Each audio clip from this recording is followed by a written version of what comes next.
बिस्मिल्लाहिर्रहमानिर्रहीम अस्सलामुअलैकुम everyone. My name is Shahid and my roll number is 9। आज हम इंटीजर लीनियर प्रोग्रामिंग के एक method branch and bound method से इस एग्जांपल को सॉल्व करेंगे।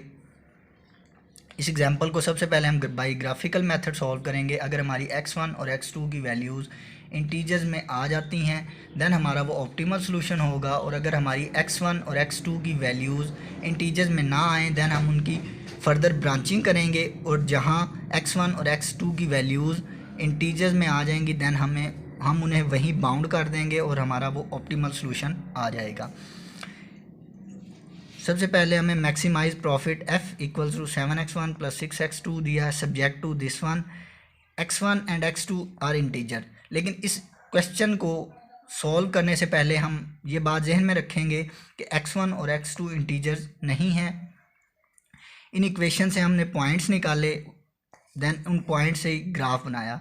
चूँकि ये पॉइंट इन दोनों लाइन के इंटरसेक्शन से बनता है देन इस पॉइंट को इन दोनों लाइन से मालूम कर लेंगे हम। सी पॉइंट हमारे पास 3.75 एंड 1.5 आ गया। x2 की वैल्यू 1.5, x1 की वैल्यू 3.75। यहाँ से हम मैक्सिमम f मालूम करेंगे। चूँकि x1 की वैल्यू एंड x2 की वैल्यू दोनों इंटीजर्स में हैं, नॉट इंटीजर्स हैं, इसलिए ये हमारा ऑप्टिमल सोल्यूशन नहीं होगा। अब हम इन दोनों में से ग्रेटर वैल्यू लेंगे और उसकी फर्दर ब्रांचिंग करेंगे। हमारे पास ग्रेटर वैल्यू 3.75 है। चूँकि 3.75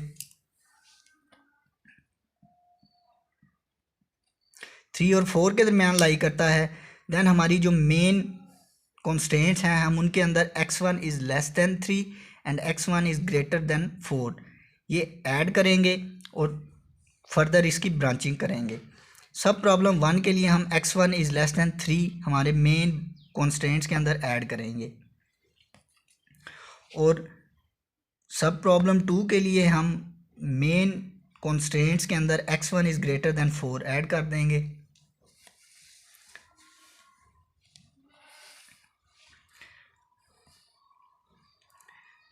सब प्रॉब्लम 1 का जब ग्राफ बनाएंगे तो वो ऐसे बनेगा।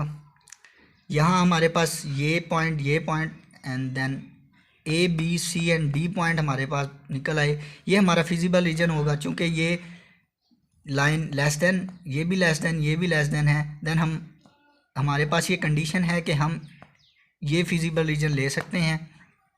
x1 की वैल्यू 3 निकली एंड x2 की वैल्यू 2। देन हम सेम प्रोसेस पे मैक्सिमम f मालूम करेंगे at the point x1 is equal to 3 and x2 equals to 2। हमारा मैक्सिमम f आ गया 33। चूँकि ये इंटीजर्स हैं देन अब हम सब प्रॉब्लम 2 का ग्राफ बनाएंगे तो वो ये बन गया। x1 की वैल्यू 4 एंड x2 की वैल्यू 1.2।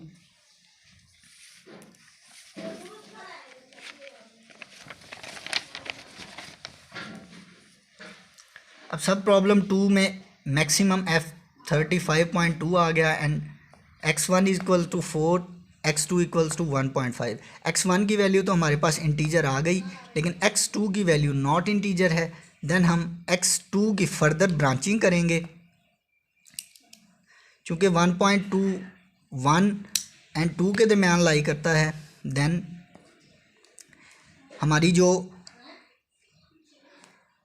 सब प्रॉब्लम हमारे पास चूँकि सब प्रॉब्लम 2 में x2 की वैल्यू नॉट इंटीजर है, देन हम सब प्रॉब्लम 2 के अंदर x2 is less than 1 and x2 is greater than 2 constant add करेंगे। x2 is less than 1 and सब प्रॉब्लम 4 के अंदर x2 is greater than 2 add कर देंगे। जब हम सब प्रॉब्लम 3 का ग्राफ बनाएंगे तो वो कुछ इस तरह का बनेगा।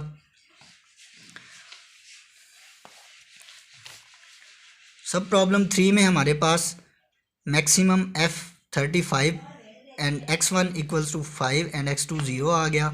अब हम सब प्रॉब्लम 4 का ग्राफ बनाएंगे with the help of sub problem 2, तो वो ये बन गया।